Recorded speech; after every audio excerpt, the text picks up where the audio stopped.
Bus ದುರಂತದ ವಿಚಾರವಾಗಿ ರಾಜ್ಯ ಸಚಿವ ಕೆಎಚ್ ಮುನಿಯಪ್ಪ ತುಮಕೂರಿನಲ್ಲಿ ಮಾತನಾಡಿದ್ದಾರೆ. ಬಹಳ ನೋವಿನ ಸಂಗತಿ, ಈ ತರ ದುರಂತ ಆಗಬಾರ್ದಿತ್ತು. ಇದು ಆಕಸ್ಮಿಕವಾಗಿ ಆಗಿದೆ. ಏನು ಬಸ್ಸಲ್ಲಿ ಮರಣ ಹೊಂದಿದ್ದಾರೆ.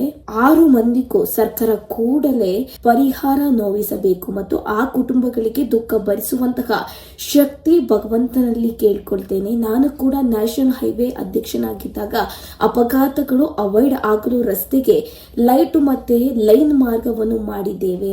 ಅಂತಹದ್ರಲ್ಲೂ ಚಿಂತೆ ಮಾಡಬೇಕಾಗಿದೆ. ಇಂತಹ ಘಟನೆ ನಡೆದಿದೆ. ನಾನು ಈ ಕೂಡಲೇ ನ್ಯಾಷನಲ್ ಹೈವೇ ಅಧಿಕಾರಿಗಳನ್ನು ಕರೆಸಿ ಸ್ಥಳ ಪರಿಶೀಲನೆ ಮಾಡುವಂತೆ ಸೂಚಿಸುತ್ತೇನೆ.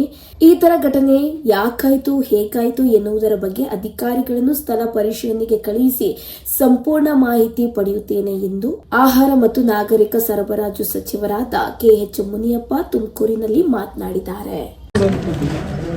ಬಹಳ ನೋವಿನ ಸಂಗತಿ ಇದು ಅಕಸ್ಮಾತ್ವಾಗಿದೆ, ಆಗಬಾರ್ದಾಗಿತ್ತು. ಈಗಾಗಲೇ ಸರ್ಕಾರ ಕ್ರಮ ತೆಗೆದುಕೊಳ್ತಾ ಇದೆ. ಪರಿಹಾರ ಕೊಡಬೇಕಾಗ್ತದೆ. ನಾವು ಏನು ಮಾಡೋಕ್ಕಾಗೋದಿಲ್ಲ. ಆಕ್ಸಿಡೆಂಟ್ ಆಗಿದೆ. ಆ ಕುಟುಂಬದಲ್ಲಿ ದುಃಖವನ್ನು ಭರಿಸುವಂಥ ಶಕ್ತಿ ಭಗವಂತ ಆ ಕುಟುಂಬಕ್ಕೆ ಕೊಡಲಿ ಅಂತೇಳಿ ಹೇಳ್ತಾರೆ. ಅವರಿಗೆ ಸಾಂತ್ವನ ಹೇಳ್ತಾರೆ ಮತ್ತು ಅವ್ರಿಗೆ ಪರಿಹಾರವನ್ನು ಕೂಡ ಸರ್ಕಾರ ಬಹಳ ಸ್ಟೆಪ್ಸ್. ನಾನು ನ್ಯಾಷನಲ್ ಹೈವೇ ರೋಡ್ ಟ್ರಾನ್ಸ್ಪೋರ್ಟ್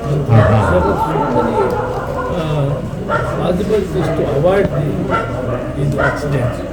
ನಾವು ರೆಡ್ ಲೈಟ್ ಇಲ್ಲ ಅಂಬಸ್ ಹಾಕಿರ್ತೀವಿ, ಲೈನ್ಸ್ ಕ್ಲಿಯರ್ ಆಗ್ತಿರ್ತೀವಿ. ಇವೆಲ್ಲ ರಾತ್ರಿ ಮಾಡಿದ್ದೀವಿ. ಇದರಲ್ಲಿ ಇಂಥದ್ರಲ್ಲಿ ಚಿಂತೆ ಮಾಡಬೇಕಿದೆ.